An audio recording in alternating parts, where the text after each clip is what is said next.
dinheiro, né? Então, eu falo disso na área financeira, né? Na área dos relacionamentos, né? Quando a pessoa não está bem na saúde mental, ela pode desenvolver algumas, ou ela evitar contatos, ou ela ter contato com pessoas que não vão fazer bem a ela, e mesmo a pessoa não fazendo bem a ela continuar aquela relação tóxica, né? Então, todas as áreas envolvem saúde mental, né? E aí é importante colocar que dentro do contexto cristão, a gente tem aquela visão de que a área mental, a saúde mental não envolve com a vida cristã. E pelo contrário, né? A vida cristã, ela está toda permeada de saúde mental. Saúde mental. Eu vou dar uma pausa aqui. O pessoal está começando a comentar. Estava sem áudio antes. Pessoal, nós estamos hoje no nosso episódio do Café Corajoso e recebendo aqui a psicóloga Vanessa Antônio. Ela é uma psicóloga, serva de Deus, tem atendido algumas igrejas falando sobre saúde mental. E você, como serva de Deus, cristã, falar sobre saúde mental dentro do aspecto cristão é importante? É importante, mas ainda existe muito preconceito, né? A gente por um tempo, dentro da história da Igreja Cristã Evangélica Brasileira, a gente teve uma cultura de falar que tá com algum transtorno mental, é demônio. Então, né? Uma coisa assim. Você acha que ainda existe uma resistência ainda de falar sobre a saúde mental, sobre a área psicológica de alguém, das pessoas, ainda no ambiente cristão? Estamos, claro, trazendo uma ideia geral, né? Você acha que ainda? Sim, ainda existe um pouco, né? Ainda ouço algumas situações assim, não, depressão não é coisa de tratar com psicólogo, não. Tem que orar e repreender e acabou. Né? Mas, infelizmente, a gente tem visto cada vez mais cristãos sofrendo de ansiedade, depressão, algum outro transtorno psicológico e não procurando ajuda. Entendi. Por esse motivo. Uma resistência. Então, a saúde mental, ela envolve várias áreas do indivíduo. A questão aí da espiritualidade. A Bíblia fala que nós somos corpo, alma e espírito, né? Então, nós sempre entendemos que essas três áreas devem ser cuidadas, né? Deve ser cuidada. Como nós havíamos pontuado, os dias têm sido muito corridos, né? As pessoas estão sempre correndo. Às vezes a gente tem uma noção de que o dia ele não tem mais o mesmo tempo que tinha antigamente, né? Sim. As pessoas costumam dizer, olha, parece mais rápido, passa né? mais rápido, né? Mas me parece que as 24 horas que era na década, né, de 50, de 40, é a mesma, né? Exato, continua. E essa correria toda, essa ansiedade toda... Falou e disse, né? Isso mesmo, isso, a ansiedade. Ansiedade. Eu vi um dado de que o Brasil é um dos países mais ansiosos do mundo. Do mundo, é isso mesmo? Isso. A Organização Mundial da Saúde coloca o Brasil como primeiro lugar em nível de ansiedade. Nossa. Isso é muito sério, né? Todos nós estamos, em alguma medida, sofrendo de ansiedade. Tá, essa ansiedade e a saúde mental. Antes de nós entrarmos na depressão em si, se as pessoas que estão nos acompanhando aqui, e são bastante pessoas, a Marlene está nos acompanhando, a Nádia está nos acompanhando, o Felipe Moniz, não sei se você conhece. Felipe, nosso amigo, grande abraço, meu irmão. Olha, você tá me devendo, hein? Tem que vir aqui no Café Corajoso. Legal. Todos esses aspectos da questão, antes de entrar diretamente na depressão, a saúde do corpo, a gente... o alimento, né? Em várias áreas você tem aí alguns ingredientes. Se formos falar em alguns ingredientes para ter uma saúde mental equilibrada, saudável, o que você recomendaria para dar uma melhorada na saúde mental? Então, a gente vê muitas vezes no consultório que quando a pessoa ela começa a desenvolver algum transtorno, isso geralmente começa assim. Eu começo a ter dificuldade de dormir, ou fico deitada no celular até tarde, aí daqui a pouco eu deixo o celular porque eu não consigo dormir, vou para a TV, ou vou fazer alguma coisa na cozinha, aí vou comer. Né? E aí passa 3, 4 horas da manhã e começa a me dar sono, e aí perco o horário de trabalho, e aí vai virando uma bola de neve. Né? E aí durante o dia eu já não como direito, porque é uma correria, já não consigo almoçar, ou quando eu como um salgado ou uma bobeirinha na rua mesmo, porque eu preciso render. Né? Então, essas coisas elas vão desorganizando uma estrutura orgânica que nós temos. Né? A gente não pode esquecer que nós somos formados de bioquímica, né? Então, e nós somos seres biopsicossociais, né? Então, a gente está permeado da área biológica, da área física, da área social, né? Do envolvimento com outros. E aí, essas coisas, estando desorganizadas, né? O de fora está desorganizado, começa a desorganizar o de dentro, né, que sou eu. E aí a gente tem a tendência muito grande a desenvolver alguns transtornos. Então, uma vida mais organizada, dentro do aspecto diminuindo a ansiedade, isso traz um pouco mais de saúde mental. Agora, uma dúvida, assim, a vida não é só alegria, né? O texto bíblico lá diz que no mundo tereis aflições, né, mas tem de bom ânimo. Dentro do aspecto da saúde mental, às vezes nós imaginamos que não passaremos por tristeza, angústia, mas nem sempre a gente consegue distinguir o que é uma tristeza e o que é uma depressão. Né? Como que dá para perceber? Eu estou triste, ou de repente eu estou achando que eu estou triste, mas essa tristeza já não é uma tristeza. Dá para perceber o que é uma tristeza, o que é uma depressão, de forma assim um pouco mais objetiva?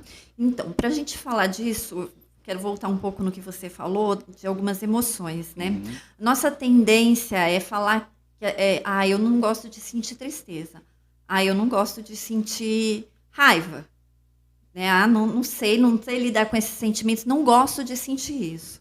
Né? E é um grande erro, porque quando a gente não lida com essas emoções, elas não vão embora. Né? Não é porque você sente raiva e você não quer sentir raiva que ela vai embora. Né? E aí a gente faz isso. Não, tem sentimentos que são ruins e sentimentos que são... alegria eu quero, toda vez, eu quero viver com alegria, quero viver feliz. Né? Mas tristeza eu não quero sentir. Ou eu não sinto isso. Eu não tenho isso. Porque eu sou de Jesus, então não tenho. Quem é de Jesus não passa por tristeza. Mas a gente precisa, né? Deus ele colocou sentimentos e emoções em nós para que a gente pudesse viver. Né? Esses sentimentos, essas emoções, elas compõem o que é o ser humano. É o pacote. Exatamente. Então não tem como falar, não quero sentir isso, não vou sentir isso, e toda vez que eu sentir isso, eu vou negar que estou sentindo. Né? O mais importante em tudo isso é reconhecer que você tem esses sentimentos e aprender como lidar com eles. Tem alguma chave que uma tristeza deve ser levado com uma atenção maior, porque ela está se transformando em uma depressão? Sim, é muito importante essa pergunta, porque... muitas vezes a gente começa com uma tristeza que ela vai 1 semana, 2 semanas, e aí eu falo, não, então 3 semanas de tristeza não dá, preciso ir para o médico. Né? E o que existe muito hoje é a supermedicalização. Antes a gente encontrava as amigas e falava, tem um chiclete na bolsa? Agora você tem um remedinho para dormir? Tem alguma coisa para me deixar mais calma? Sei lá. A automedicação? Também. Né? Então, assim, se você perguntar, a maioria das pessoas já tomou algum tipo de ansiolítico ou algum tipo de antidepressivo. E muitas vezes não prescrito por médicos, né? Mas por, minha amiga toma, foi bom para ela. Ela não estava conseguindo dormir, começou a tomar e dormiu. Ela passou no médico, mas é tão levinho esse remédio que eu vou tomar também, não tem problema. Né? E aí as pessoas vão indo nessa e achando que está tudo bem, não tem problema. Né? A gente precisa entender que o cérebro, ele é algo valiosíssimo no nosso organismo. Né? Se o nosso organismo ele tiver com alguma situação de perigo, o cérebro ele sempre vai estar sendo protegido. Né? O nosso organismo ele é todo treinado para proteger o nosso cérebro. E aí o que acontece quando, por exemplo, um medicamento ansiolítico, um antidepressivo, eles têm a capacidade de atravessar a barreira hematoencefálica, que é uma barreira que protege o nosso cérebro. Não é qualquer coisa que entra no nosso cérebro. Ao contrário do que a gente pensa, eu tomei uma dipirona e ela foi lá no meu cérebro, eu não tenho mais dor de cabeça. Não. Poucos remédios e poucos alimentos ou poucas coisas que a gente ingere vão chegar no nosso cérebro. Mas os ansiolíticos e antipsicóticos e os antidepressivos, eles têm essa capacidade. Vão direto. E aí que é o problema, porque desregulam toda a nossa neuroquímica. Né? E aí a gente acha que é simples. Eu dormi com esse remédio, vou tomar só quando tiver. Mas ele tem uma prescrição para ser tomado. Ele tem uma ordem para ser tomado e para deixar de ser tomado. Por isso é importante a gente sempre consultar um médico. Né? E aí, voltando ao que você perguntou, né, sobre quando é só uma tristeza e quando isso vira uma depressão. Muitas vezes começa numa tristeza, né, mas o principal fator para que a gente caracterize está começando uma depressão aí é a falta de esperança. Falta de esperança? A falta de perspectiva. Exatamente. Isso é um marco, assim, tem outras coisas, sim, né? Mas quando a pessoa perde essa perspectiva de amanhã, o que vai ser depois, aí a gente começa a prestar atenção. E nesse nível, a pessoa acaba, como se fosse uma entrega, né, para aquele ambiente. Já não tem perspectiva, se ela não tem perspectiva e esperança, é como se entregasse, né? Sim. Se entregasse. E aí ela já não... Ela ou dorme demais ou não dorme, né? Ela pode ter insônia, alimentação desregulada, ou fome demais, ou fome de menos... Né? Assim, é perceptível que as coisas começam a se desorganizar na vida dessa pessoa. Tá, então, uma tristeza, ela pode se transformar em uma depressão, ou uma tristeza, a vida faz parte, exatamente, né? A vida é cheia de tristeza. E como a tristeza disse, né? é o pacote. Exato. A tristeza, há quem diga que uma tristeza também é um momento de recomeço, né? Um momento de recomeço, um momento de dar uma volta na vida, de tomar uma direção, de tomar uma decisão. E quando essa tristeza ela vai se inflamando e se torna esse aspecto extremamente perigoso de uma depressão, que é quando a pessoa se entrega. E o outro lado, alguém que imagina que é só uma tristeza, como você falou, 1 semana, 2 semanas, não, mas o que você tem? Não, só estou triste. 2 semanas, só estou triste. 1 mês. E de repente, eu ouvi alguém falando que muitas vezes a pessoa ela não percebe que entrou em um ciclo de depressão. Exato. Sem perceber, ela é uma autonegação, né? Tentando fugir desse aspecto depressivo, mas ela não percebe, mas está entrando. Quais são os sintomas que fica latente além desse falta de esperança? Então, o sentimento de culpa. Sentimento de culpa. Né? Outra coisa, começa a se afastar das pessoas, né? A se isolar.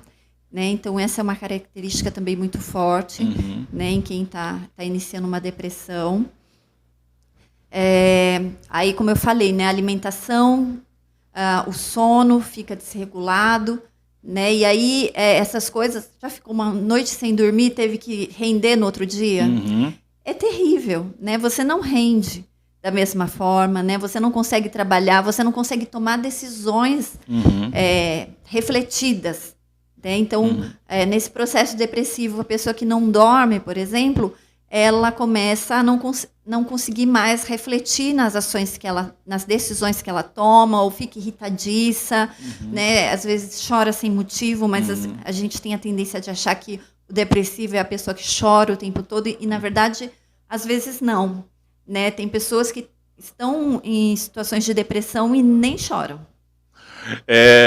Eu me recordo que certo momento você falou que muitas vezes a pessoa depressiva também é aquela que fica ligada direto, né? Nem sempre dorme, nem sempre, porque a gente sempre imagina que aquele que se isola, que está sempre dormindo, sem ânimo, mas tem o lado inverso também de um quadro depressivo, que é aquele que não consegue dormir, ele fica agitado. Exato. E é um quadro depressivo. Exato. Principalmente nos transtornos, né? Alguns transtornos, como o transtorno bipolar, por exemplo, né? Tem alguns momentos em que a pessoa fica desse jeito mesmo. Ela acha que pode tudo, que sabe tudo, que eu posso sair comprando e não vai ter problema nenhum. Né? E aí comete muitas besteiras, faz muita coisa errada por conta disso, né? Aí vem aquela hora que vai lá para o fundo do poço, não sirvo para nada, não presto para nada, fiz tudo errado, e aí quer desistir de tudo, né? O pessoal está acompanhando aqui, Vanessa, tem muita gente acompanhando, eu vou falando, daqui a pouco eu ponho ali na tela para você ver. Tá bom. Tem um Christian aqui, Almeida Costa, não sei se você conhece, um ser humano. Eu conheço um pouquinho. Está acompanhando, né? O Flávio também, boa noite. A Alzenita, boa noite. A Vanessa Paiva, boa noite. A Rosângela Hatzbrunn, da nossa igreja. Parabéns por abordar um tema tão necessário. A Aline Lidovino, profissional maravilhosa. Paula Liberato, colega nossa. Ótima escolha do tema para hoje. Flávio César, ele está falando aqui. Querer estar sempre cercado por amigos, essa falta de companhia tem que tomar cuidado em virar uma depressão. Exato. Né? Tem isso também, a pessoa querer estar sempre no meio de uma multidão, querer estar cercada por amigos e de repente não tem essa... Pode ocorrer esse sentimento de depressão devido a se sentir afastado, não aceito. Então, esse humor deprimido, né, essa sensação de culpa que a pessoa vai ficando, né, então ela começa eu não sirvo para isso, nada que eu faço presta, nada do que eu faço é bom. É um sentimento de rejeição ao ambiente, de autorrejeição. De autorrejeição. E aí, com isso, ela começa a se afastar.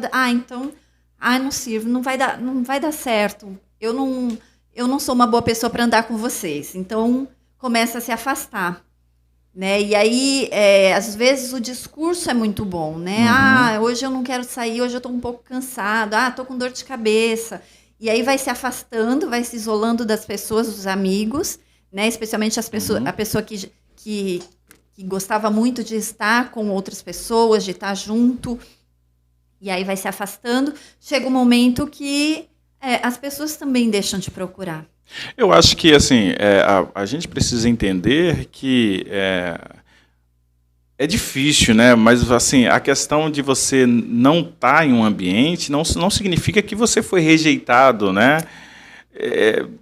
Como que lidar isso? Mas é que a depressão ela também traz essa distorção dos pensamentos, né? Então, essa também é uma característica. A distorção dos pensamentos, então eu estou aqui conversando com você e pensando, mas o Gil não vai me entender, nada do que eu falo serve, nada do que eu falo é bom, puxa vida. E aí, tá na interação, mas as falas já começam a ser negativas, então, você vai passear, mas eu não vou junto com você não, porque não vai ser uma boa companhia. Eu não sou tão legal para estar com você. Você vai lá, você é tão legal, você é bacana, mas eu não. Não, ou então, olha, pode acontecer um acidente. Não, a gente não pode sair, a gente não pode fazer isso. Né? Olha, tudo começa a ficar muito perigoso, tudo começa, né, eu tenho medo. Não, isso não pode. Não, ficar sentada aqui, não, vai que essa cadeira quebra. Sabe, uma coisa assim, começa tem um quadro a exagerar. pessimista? Muito, muito. Dificilmente você vai ouvir de uma pessoa com depressão coisas boas sobre a vida, otimistas sobre a vida. Né? Ela sempre vai ter essas características. Tem uma pergunta aqui para você. O pessoal começou a fazer pergunta, hein? Se eu souber responder, estou à disposição. A Aline Lidovino, ela pergunta aqui, os fatores bioquímicos, a depressão pode ser hereditária? Sim. Pode ser um quadro bioquímico hereditário. Exato. Também? O que acontece? Como eu te falei, nós somos seres biopsicossociais. Né? Então, algumas pessoas elas trazem essa característica na genética. Não quer dizer que você obrigatoriamente vai desenvolver isso. Né? Mas, algumas vezes, você pode desenvolver. E aí, por sermos seres biopsicossociais, você tem uma genética já propensa a isso. Seus avós, né? Aí você nasceu naquela família onde, de repente, seus avós eram depressivos, mas meu pai não é, mas minha mãe é. E aí eu estou sendo educado por aquela mãe depressiva, que fica mais isolada, que não gosta de receber os amigos, que não gosta... Então eu vou crescendo com essas características. E vai herdando esse quadro. E vou aprendendo comportamentos depressivos. Né? É importante a gente entender que, por mais que isso seja um fator hereditário, ele não dita a minha vida. Isso é importante falar, tá aí. Porque as pessoas tendem a acreditar. Que vai ser assim, não tem como eu mudar essa situação. Então, se meus pais são depressivos, não, eu também vou ser. E não é verdade. Né? Então, você pode nascer com uma genética para isso e você nunca ter depressão. Vai depender de todos os outros fatores. Porque a questão da depressão, por exemplo, algum tempo atrás, a notícia do Whindersson Nunes, né? Um famoso, todo mundo conhece, muito bem de vida, né? E outros também, pessoas que nós não estamos mais falando de condições de vida difíceis, né? E nem de alguém que não tenha pessoas ao lado. Agora, nós estamos falando é o pensamento intrusivo que vem, e se eu alimento esse pensamento, eu vou afundando e vou deprimindo. Né? E aí chega uma hora que esses pensamentos eles caminham para situações muito ruins, né? Até as situações da ideação suicida, se for uma depressão não tratada. Tá.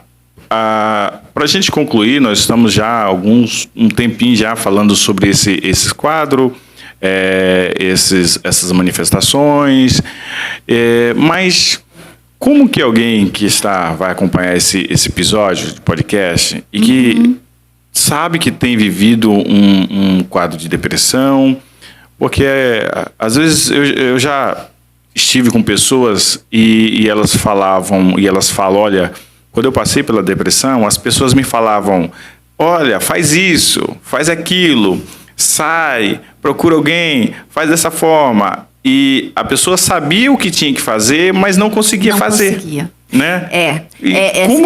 Como que funciona essa situação e como que a pessoa vai conseguir, quais são os caminhos que podem ajudar a sair dessa condição, né?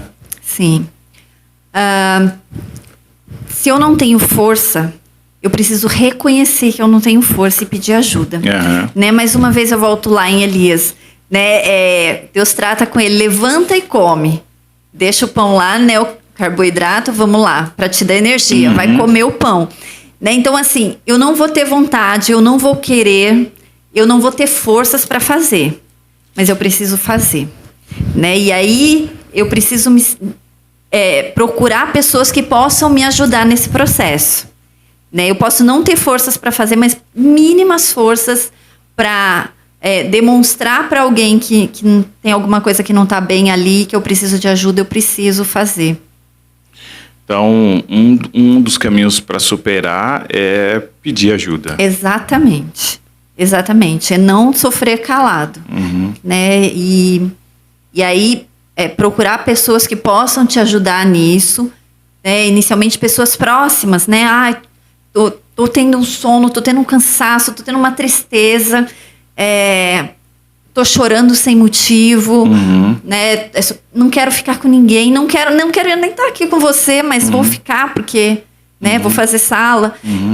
Então, assim, é procurar alguém e falar sobre isso. Então, o isolamento é altamente prejudicial. Altamente. Eu não conheço nenhuma situação em que ele seja positivo. Né? A gente foi feito para viver junto. E reforçando, a vida cristã, ela é um refúgio realmente para proteção contra a depressão? Auxilia. Né? Inclusive, as pessoas que têm uma religião, ou né, que seguem, que têm grupos, né, a tendência é não desenvolver uma depressão mais profunda.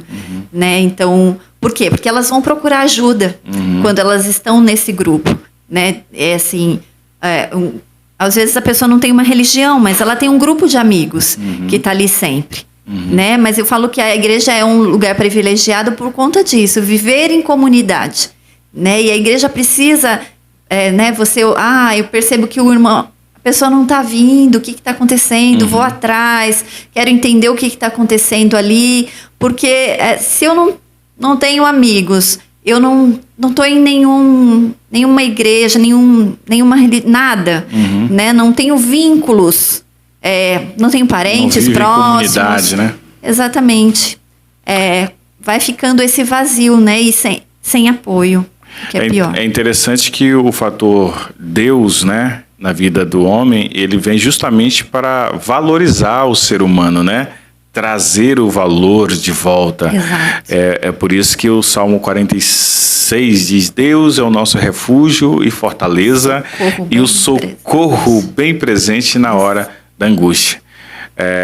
Os Salmos também diz que ainda que eu passe pelo vale da sombra da morte, talvez uma das características de uma depressão é um vale, um ambiente baixo, né? Exato. Sombra de morte, né? Onde os pavores e o sentimento de morte é muito presente.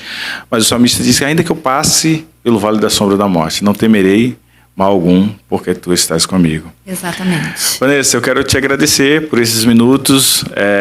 Nós iniciamos esse episódio ao vivo, mas por questões técnicas você vai acompanhar de forma gravada, e recebemos hoje a psicóloga Vanessa participando do nosso Café Corajoso. É uma serva de Deus, tem ido em algumas igrejas falar sobre o aspecto do homem, do ser humano, né? Da mente humana. Né? Um dos grandes homens que fala sobre a mente humana é o Cury, né? Augusto Cury. Também, fala como tantos outros. Eu quero te agradecer, e se você quiser deixar aí uma palavra para as pessoas que sofrem desse mal do século, né? Que é a depressão, que não alcança não só pessoas que não têm a fé, mas também irmãos nossos sofrem muitas vezes por esse mal, né? Exato. Gil, eu que agradeço a oportunidade, de verdade, agradeço mesmo.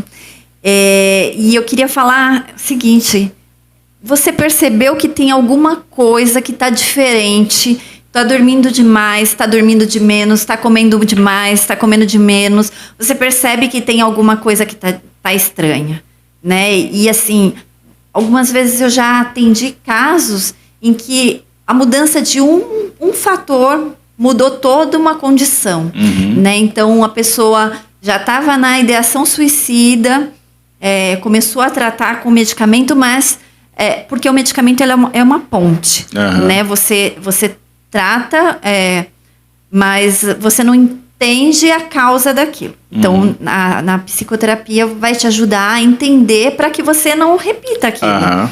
Né? E aí, às vezes uma caminhada já vai ajudar muito, né? O exercício físico vai ajudar muito.